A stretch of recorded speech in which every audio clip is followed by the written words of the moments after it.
राधे राधे सगळ्यांना.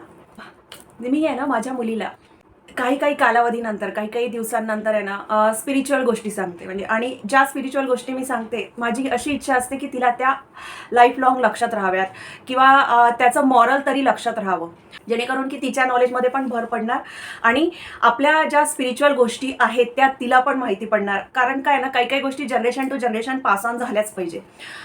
तर तशीच काहीतरी आमचं डिस्कशन चालू होतं अँड शी आस्क मी की मम्मा, देव कुठे राहतात? तो आय सेड देव तर सगळीचकडे आहे. नाही, वी आर महाराष्ट्रीयन, पण माझी मुलगी मोस्टली हिंदी बोलते. सो तिने मला विचारलं, मम्मा जैसा हमारा घर रहता है ना, वैसे भगवान का भी कोई कहीं ना कहीं तो घर है ना, तो वैसे भगवान कहाँ पे रहते हैं? I said okay. तिला म्हटलं ठीक है, I will tell you one story and then you will know भगवान का घर कहाँ पे है, वो तुमको पता चल जाएगा. तो शी सेड ओके, टेल मी. ती पण खूप जास्त एक्साइटेड झाली आहे सगळं ऐकून. तर अशी करून ही स्टोरी मी तिला सांगितली आणि ही स्टोरी आहे ना, ही स्टोरी कुठे ना कुठे खरी आहे हे मला माहिती आहे. तर एक वेळा काय झालं, सगळे देव खूप टेन्शनमध्ये आले. तर टेन्शनमध्ये का आले?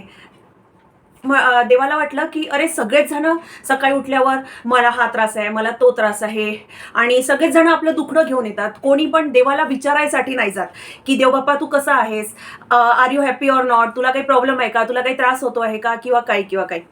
तर देवाला असं वाटलं की सगळेच जण नुसतं आपल्याला नुसतं त्यांचे प्रॉब्लेम्स सांगतात, आपल्याला कधीच कोणी काही विचारत नाही. तर असं कुठलं ठिकाण आहे का जिथे आपण जाऊन बसू शकू शांत चित्ताने, आणि मग आपल्याला कोणाचे पण हे प्रॉब्लेम्स आपल्याला माहिती नाही पडणार किंवा कोणी आपल्याला शोधत नाही येणार, आणि मग नंतर मग आपण थोडा वेळ तरी ॲटलिस्ट शांत चित्ताने स्पेंड करू. तर सगळे देव विचार करू लागले. मग कोणी सजेशन दिलं की समुद्रात जाऊन राहा. मग त्यावर कोणीतरी म्हटलं की लोक समुद्रातही आजकाल पोहायला वगैरे येतात किंवा तिथे समुद्रकिनारी टाइम स्पेंड करतात, समुद्रकिनारी मछवारे असतात. सो कोणी ना कोणी आपला शोध परत काढूनच घेईल. सो समुद्र कॅन्सल.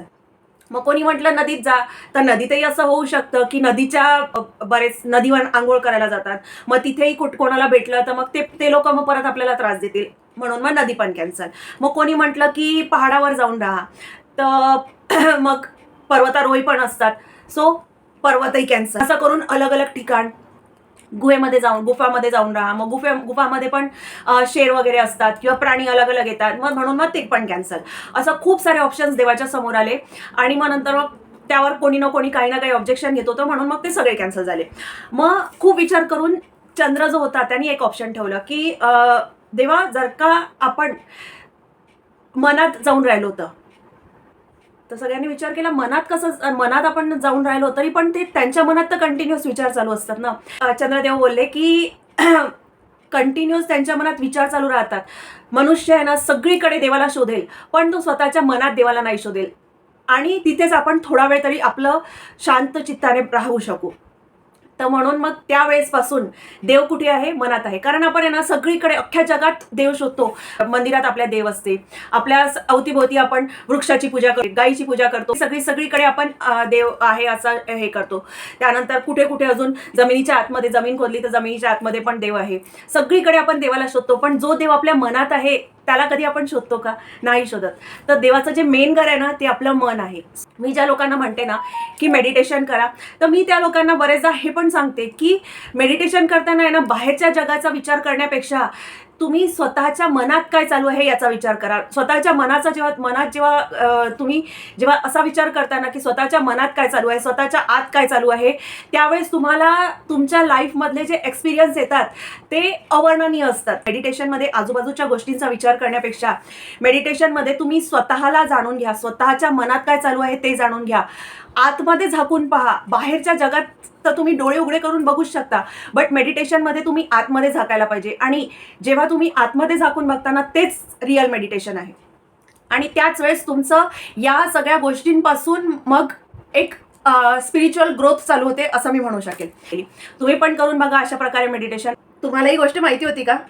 मी कुठेतरी गोष्ट वाचली होती बरेच दिवस पहिले आणि मलाही वाटलं की हो ही दिस इज द रियालिटी. तर म्हणून मला असं वाटलं की जी गोष्ट मी माझ्या मुलीसोबत शेअर केली ती गोष्ट आपल्या युट्यूब फॅमिलीसोबत पण शेअर करायला हवी आणि म्हणून मग आज मी ही गोष्ट तुमच्यासोबत शेअर केली. अजून अशा माहितीसाठी तुम्ही आम्हाला फॉलो करू शकता. सर्व लिंक्स डिस्क्रिप्शन बॉक्समध्ये दिलेले आहेत. राधे राधे.